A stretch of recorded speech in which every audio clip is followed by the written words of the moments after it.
Selamat pagi warganet semua, ketemu dengan saya lagi Dr. Caroline Tirtajasa SPOGK. Nah, saya mau bincang-bincang sedikit nih buat ibu-ibu yang punya anak remaja perempuan ya, baru menginjak pubertas. Apa saja sih yang perlu dibilang ke anaknya supaya dia bisa menjaga kesehatan reproduksinya sendiri? Ya, biasanya anak-anak perempuan umur 10 tahun, 11 tahun ya, atau 12 tahun yang baru pertama dapat mens kadang-kadang bingung tuh.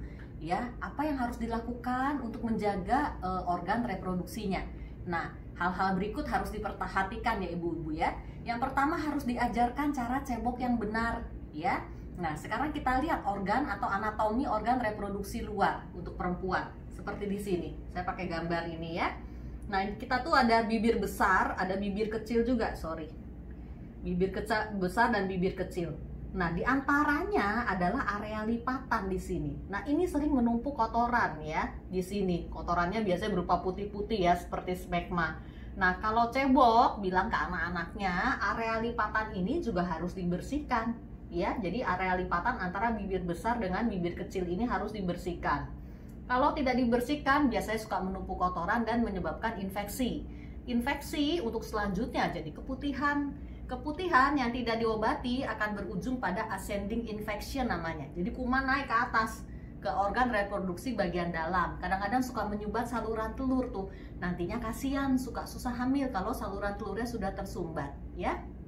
Jadi ibu-ibu sangat penting menjaga organ kebersihan organ kemaluan ini, ya. Sekali lagi, cebok untuk mandi, kita mandi 2 kali sehari, mandi pagi, mandi sore, ya. Selalu pakai sabun ya kalau cebok saat mandi. Jadi cebok dengan sabun 2 kali sehari saat mandi sekalian. Ya, dan cebok nggak usah buru-buru. Yang tadi yang daerah lipatan itu harus terkena juga. Ya. Tidak usah takut akan mengenai selaput darah. Nah, ini yang sering ditakuti oleh gadis-gadis remaja biasa. Takut cebok, jadi cebok sembarangan, buru-buru selesai. Padahal daerah lipatannya masih banyak kotoran di sini, sering tertinggal, ya. Jadi selaput darah itu masih di sini nih.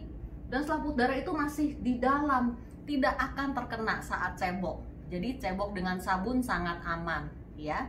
Setelah itu pakai celana dalam yang kendor-kendor saja, tidak perlu yang ketat, ngekep gitu ya. Kalau terlalu lembab, ngekep, ketat, kadang-kadang bisa menimbulkan infeksi jamur karena lembab, ya, gatal, digaruk, jadi infeksi, ya, jadi lebih bermasalah lagi. Dan kalau cebok dengan sabun, kalau bisa pakai sabun yang friendly untuk area ini ya. Jadi jangan yang terlalu keras, tidak perlu sabun antiseptik ya, kadang-kadang suka bikin kering.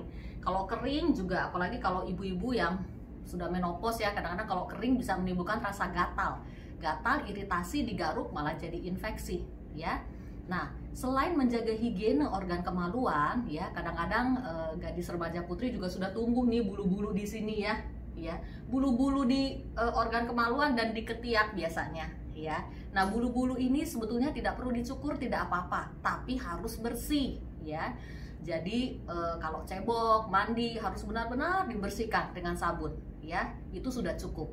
Nah, yang berikutnya harus diwaspadai adalah saat mens sudah mulai datang ya. Biasanya mens pada gadis-gadis remaja belum teratur, tidak apa-apa. Ya, biasanya kita bisa tunggu paling lamanya 8 tahun dari mens pertama terjadi, baru siklusnya akan mulai berovulasi. Yang penting harus diketahui adalah tidak boleh ada mens yang terlalu banyak atau banjir ya. Misalnya sehari bisa ganti pembalut 4-5 kali atau tiap jam harus ganti karena penuh. Nah, ini yang harus segera ditindaklanjuti.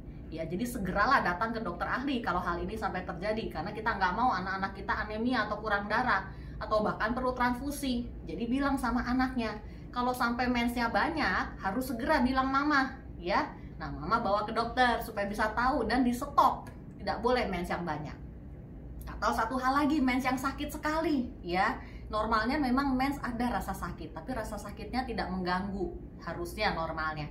Kalau merasa sakitnya sangat mengganggu sampai nggak bisa sekolah, tidak bisa beraktivitas, segeralah periksakan diri ke dokter ya. Mungkin kita harus cari tahu juga karena endometriosis ya.